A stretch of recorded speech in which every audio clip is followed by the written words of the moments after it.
యోగాభిలాషకులకు యోగ సాధకులందరికీ నా హృదయపూర్వక నమస్సుమాంజలి. రాజయోగం ధ్యానం గురించి మనం చర్చించుకున్నాం. ఆత్మ అనేది సత్యమైంది కనుక సత్యంతోనే కలుస్తుంది. అది ఏది నిత్యమో దాన్ని సత్యం అంటాం. ఏది నిత్యమో దాన్ని సత్యం అంటాం. నిత్యమైంది ఏది? సనాతనుడు. సనాతనుడు అంటే ఏంటి? ఒకప్పుడు ఉండి మరొకప్పుడు లేకుండా పోలేదు. అంటే నిరంతరం ఉన్నవాడు, అంతటా ఉన్నవాడు అని నిన్న మనం చెప్పుకున్నాం. మనకు ఎలాంటి జ్ఞానం వస్తుంది అనంటే, ఈ రాజయోగము, ఈ ధ్యానము ఒక అద్భుత విజ్ఞానాన్ని కలిగి ఉంది. దీన్ని గ్రహిస్తే మనమంతా కూడా మానవులను మానవులుగా జీవించేలాగా జీవించవచ్చు. మారాలి, మార్పు రావాలి. మార్పు రాకపోతే మనిషి ఎప్పుడు కూడా మానవత్వంతో జీవించలేడు. మానవత్వంతో జీవించాలి అంటే దైవత్వాన్ని మనలో నింపుకోవాలి. దైవత్వం నింపుకున్నప్పుడు మాత్రమే మనం మానవులుగా జీవించగలం అనేది అందరూ తెలుసుకోవాలి. ఇక్కడ రాజయోగ సాధనలో మీరున్నారు అనేటువంటి ఆత్మవిశ్వాసం నాలో ఉంది. మీరు ఉన్నారు కనుకనే నా లోపల నన్ను మాట్లాడిస్తున్నారు, పలకరిస్తున్నారు అని చెప్పుకున్నాం. ఇందులో ఉన్నటువంటి జ్ఞాన రహస్యం ఏమిటంటే, మనం ఎప్పుడైతే ఆందోళన చెందుతామో, జాగ్రత్తగా వినేసేలా ఆ శ్రావణ భూతి మీరు అందరూ కూడా జాగ్రత్తగా వినాలి. అమ్మ మీరు కూడా, ఎందుకంటే ఇది మీరు కొద్దిగా అర్థం చేసుకుంటే సమస్య ఎక్కడుందో అక్కడే పరిష్కారం కూడా దొరుకుతుంది. సమస్య ఎక్కడుందో అక్కడే పరిష్కారం కూడా వెంటనే ఉంటుంది.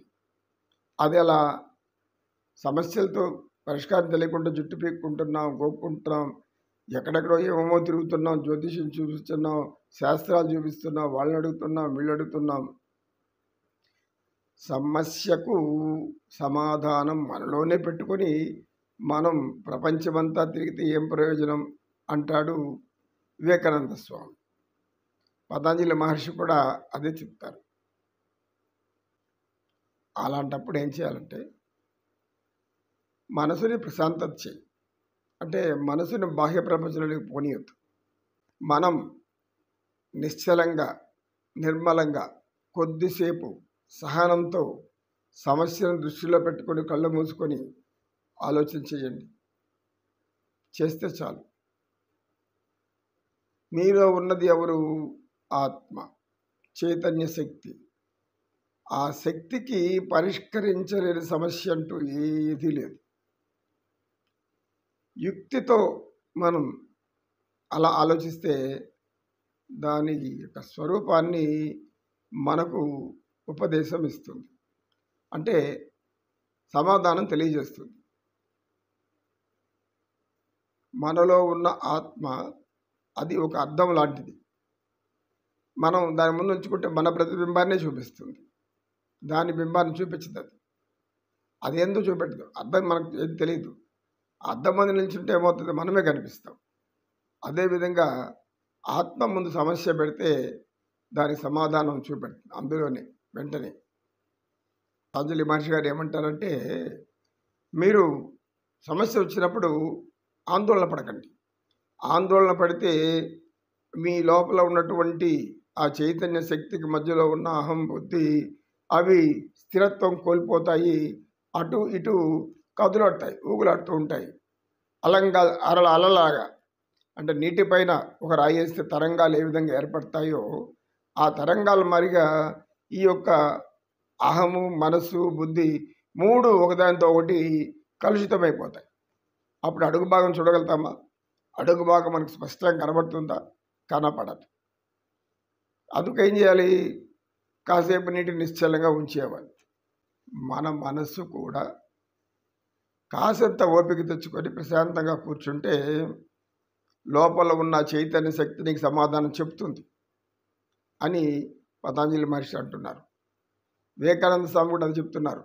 ఎటువంటి పరిస్థితుల్లో మీరు ఒక సమస్య లేకపోతే ఇంకేదైనా ఒక కష్టమో బాధ వస్తే వెంటనే అందులో మునిగిపోకండి, అందులో లీనమైపోకండి.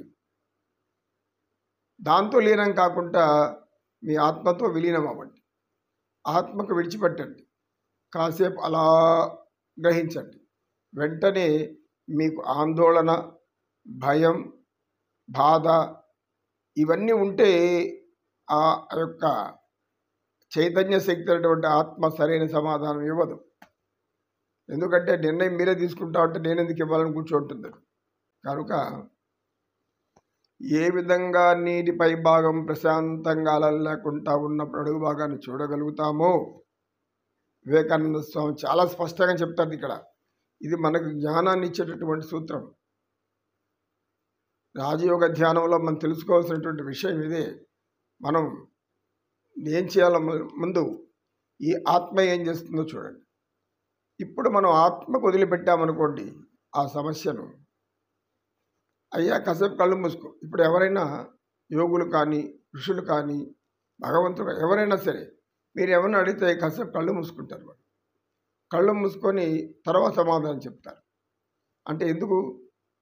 వారిని ఎవరు అడుగుతున్నారు? నీ లోపల ఉన్న ఆత్మను అడుగుతారు.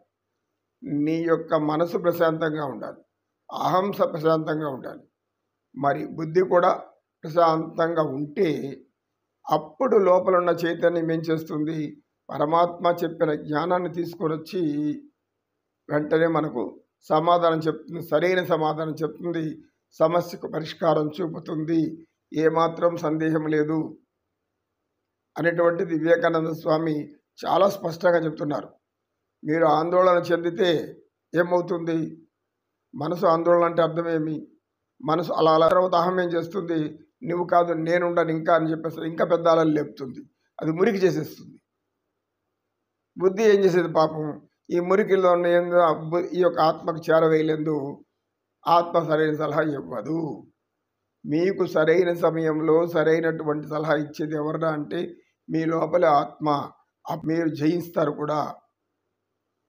విజయం పొందిన వారంతా చేసింది ఇదే. అంటే వాళ్ళు తత్వం తెలియకపోయినా వారిలో ఉన్న భక్తి, ఏకాగ్రత అనేది వాళ్ళ నుంచి అటువంటి సమాధానం తెప్పించుకొని అలా నడుచుకుంటారు. కాబట్టి గొప్ప గొప్ప వారైపోతారు.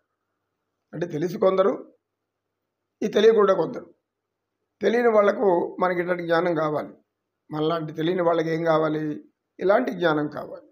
అదే వాళ్ళ లోపలే ఆ చైతన్య శక్తి వాళ్ళకు ఆత్మజ్ఞానం ఉండి, అంటే ఆత్మజ్ఞానం అని వారు తెలియకపోవచ్చు, కానీ సత్యం మాత్రం ఏమంటే అమితమైన ఏకాగ్రత, ఏకేశ్వరోపాసనలాగా ఏకాగ్రతగా నిలిపారంటే వెంటనే ఆ సరైన సమాధానం వస్తుంది. వారు సరైన సమాధానం చెప్పడంతో ఎటువంటి దీంట్లోనే నెగ్గుకు రాగలుగుతారు, అన్నీ జయించగలుగుతారు, అన్నీ పొందగలుగుతారు, అన్నీ సంపాదించగలుగుతారు. ఇప్పుడు పదవులు పొందిన వారు కానీ, ఉన్నత స్థాయిలో ఉన్న కానీ, అంతకంటే ఉన్నత స్థాయి ఏదిరా అంటే దైవజ్ఞానం. యోగులు, ఋషులు, మునులు, దైవాంశ స్వరూపులు, అవతార పురుషులు, అదేవిధంగా అవధూతలు అంటాం. అవధూతలు అంటే ఏమి? భగవంతుని యొక్క సందేశాన్ని అందించడానికి వచ్చేటువంటి వారిని అవధూతలు అంటారు. అవధూత అంటే ఏమి? రాయబారి. రాయబారి అంటే అర్థమేమి? ఒకరు చెప్పిన దాన్ని ఇంకొకరు చేర్చి చేరవేయడం. వీరిని అవధూత అంటారు. పరమాత్ముడి జ్ఞానం ఏదైతే ఆయన వాళ్ళు పరమాత్మని తెలుసుకున్నారో వాళ్ళు వచ్చి సమాజంలో అందరికీ చెప్తారు. వీరిని అవధూతలు అంటారు. కనుక మనం కష్టం వచ్చి అయిపోయిందని వీళ్ళలాడకూడదు. దుఃఖం వచ్చిందని వెంటనే ఎక్కువ బాధపడిపోకుండా కాసేపు నిబ్బరించుకొని బాగా గాలి పీల్చుకుని ఒక 3 మార్లు 2 క్షణాలు ఆలోచించండి. వెంటనే ఏం చేయాలో తోస్తుంది. మనకు ఎటువంటి సమాధానం రావాలో ఆ ఆత్మ, లోపల ఉన్న ఆత్మ మనకిస్తుంది. మీ ఆందోళనకు గురి చేయొద్దండి. మీరు ఆందోళన పడడం వల్ల మీకు సరైన సమాధానం ఇవ్వదు. ఎందుకు? దైవాన్ని నమ్ముకున్నప్పుడు మాత్రమే దైవం మనకు సహాయం చేస్తాడు. లేదు మనం మనల్ని సగం నమ్ముకొని దైవాన్ని సగం నమ్ముకుంటే ఆయన ఏమి చేయడు. ఇది సత్యం. అది ఇది యోగం ధ్యానంలో ఉన్నటువంటి గొప్ప విజ్ఞానం. అంటే ఏమి, మన ఆత్మ అంటే అది పవిత్రమైనది, నిశ్చలమైంది అని చెప్పుకున్నాం. అటువంటి పవిత్రమైన నిశ్చలమైనది ఏం చేస్తుంది, ఇంకా అంతకంటే పరమ పవిత్రమైన వారెవరు, పరమాత్మ తల్లిదండ్రి. ఆయన దగ్గరికి వెళ్ళిపోయి సమాధానం కనుక్కొని వచ్చి మనకు వెంటనే ఆ యొక్క సందేహాన్ని, ఆ యొక్క సమస్యకు పరిష్కారాన్ని తెలియజేస్తుంది. అన్నిటికీ ఇంతే. ఏది అయినా, ఏ వ్యవస్థలో అయినా, ఏ విజ్ఞానవేత్త అయినా వీరు చెప్పాలి అనుకుంటే ముందు కాసేపు కళ్ళు మూసుకుంటే లోపల ఆత్మ సరైన సలహా ఇస్తుంది. ఆ సమయంలో మనం ఆందోళన చెందడం కానీ, ఆవేశం పొందడం కానీ, అహంతో ఉండడం కానీ చేస్తే నీ లోపల నుంచి సరైనటువంటి సమాధానం రాదు. దానివల్ల వ్యతిరేక ఫలితాలే వస్తాయి. దాన్ని మనం అనేక విధాలుగా నెట్టివేస్తుంటాం ఇతరుల మీదకు.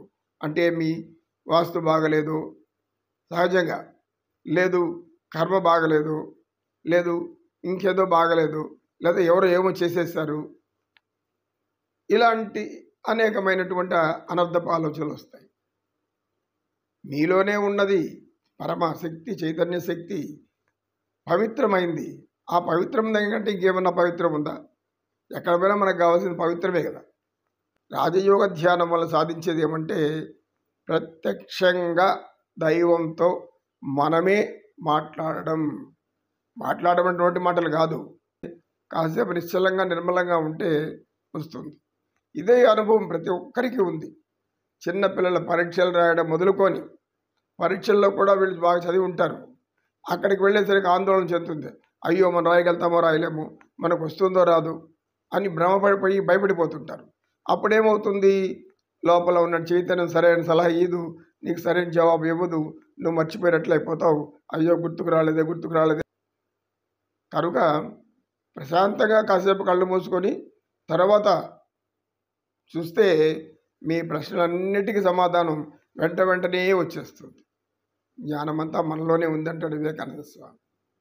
కనుక రాజయోగ ధ్యానం వల్ల మనకు ఇలాంటివి లభిస్తాయి అని సత్యనిష్ఠుడు తెలియజేసి, ఓం సర్వే జనా సుఖినో భవంతు, సమస్త సన్మంగళాని సంతు.